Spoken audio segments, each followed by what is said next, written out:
What's up everyone? I normally try to post at least one video a month, but in June it was tricky. Between the heat wave, my wife's birthday and going away at North, there was just no good time to film. But the time off was inspiring, and that is in no small part because I attended a Macc Pow comic art festival. If you've been here before, welcome back, and if you're new here, my name is Joe. I make small press comics under the label Dope Meat, and this channel is all about getting inspired and being creative. Macc Pow is an annual celebration of comics directed by Marc, a cartoonist who's done work for the Phoenix and the Beano.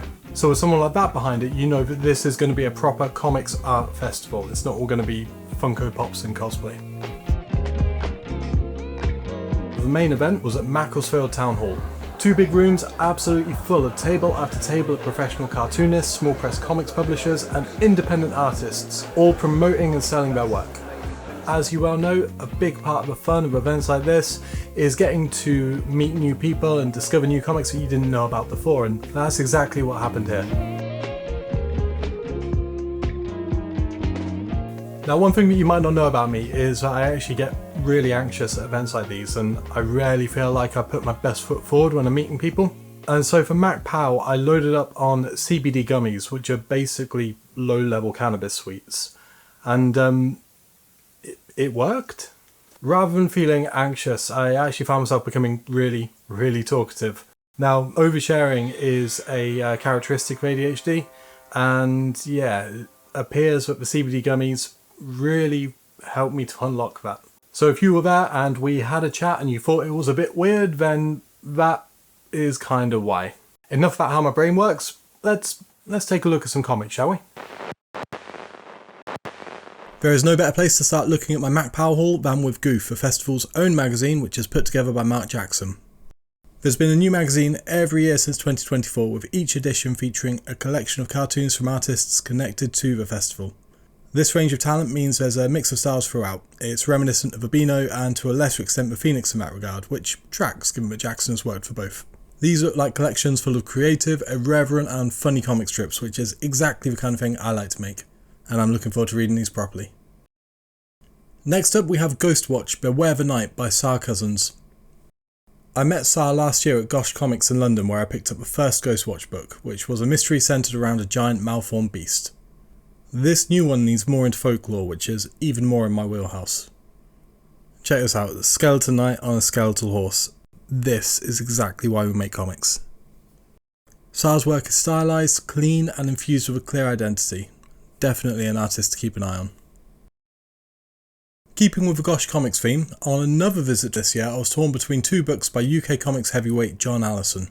I ended up getting a comic from his Solver series called Circus Windows, which, it transpired, I absolutely loved. The book I left behind that day was The Savage Sword of Susan, and so when I saw John was going to be at Macc Pow, I thought it would be a good opportunity to get this as well. John was kind enough to draw a picture of Susan in the book for me, which was fantastic to watch and even better to take home. However, while I was chatting to him, it wasn't even an upsell, but it just came up that this book of Solver continues on from the Circus Windows book, so I ended up getting this as well. It's not a problem. John Allison's work has a perfect blend of slice of life and fantasy, enough magic to remind you you're reading a comic, but grounded in characters you genuinely enjoy spending time with. Next up, we've got a few fleeting moments from Monolith Comics, the publishing house of Tom Wilkins and Louis Williams. They have their own ongoing series about King Arthur coming back to a UK in the grip of a zombie apocalypse, which rightfully took centre stage on my table. I'm not really into zombie comics, but I do love their art style, and so when I saw this book, which I'd previously seen them promoting online, I was chuffed to get a copy. It's a standalone horror comic that reveals itself to be an unofficial Swamp Thing story. In my opinion, these are the types of fan comics we should see more of, and I don't just mean the concept. The art is brilliant, it's full of character, and it's got a level of ambition that you don't always see from a small press. Here we have My North Star by Sam Hardaker, part of Dabhan Comics. Sam and I had a good chat at Macc Pow. He's a nice guy with some amazing work to show. He told me that this book is all about how he rediscovered his creative mojo, and it came about when, after a long creative drought, he had the idea, cleared some time and made the whole thing in one mad weekend burst of inspiration. Those moments are rare but wonderful, and it's great that we've got proof right here of how he made the most of it. And finally here, we're going to get into a little bit of a Joe Burden Dope Meat Comics backstory. What we've got here is an issue of the Exploits of Spider-Man dated April 1993, which I picked up from a vintage toy fair a couple of years ago.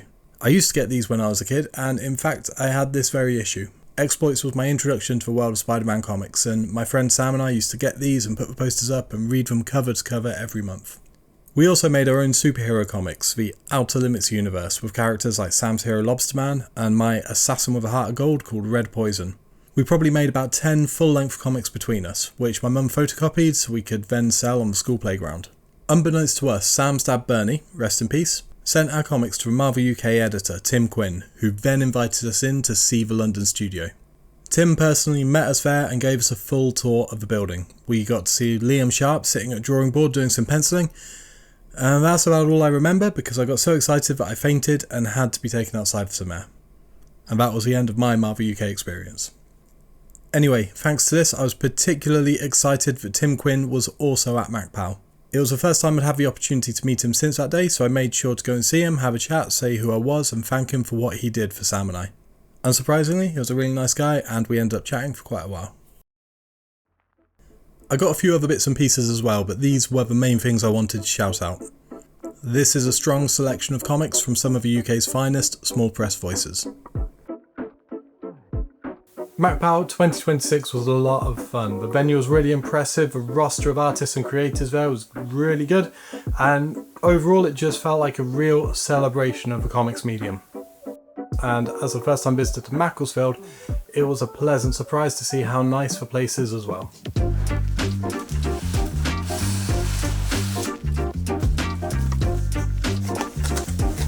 This was a properly inspiring day out, but that inspiration doesn't mean anything unless you do something with it. Which is why I'm stoked to announce that next week I will be tabling at Forbidden Planet Leicester for Small Press Day 2026. It's taking place on Saturday 25th and I'll be there with a number of other local comics creators and artists all selling our wares. If you're in the area and you want to pick up some cool comics that you can't find anywhere else, then drop by and say hello. And if you find that I'm in a particularly chatty mood, then you'll have a good idea why. That's Saturday, July 25th at Forbidden Planet in Leicester. Hopefully I'll see you there.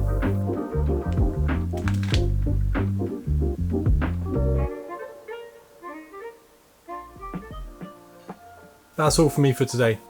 Thank you so much for watching, it really does mean the world to me. Since you made it this far, if you could drop a like on the video, that will help it to get shown to more people. And if you're new here, then consider subscribing for more videos all about making a creative life. I'll see you next time.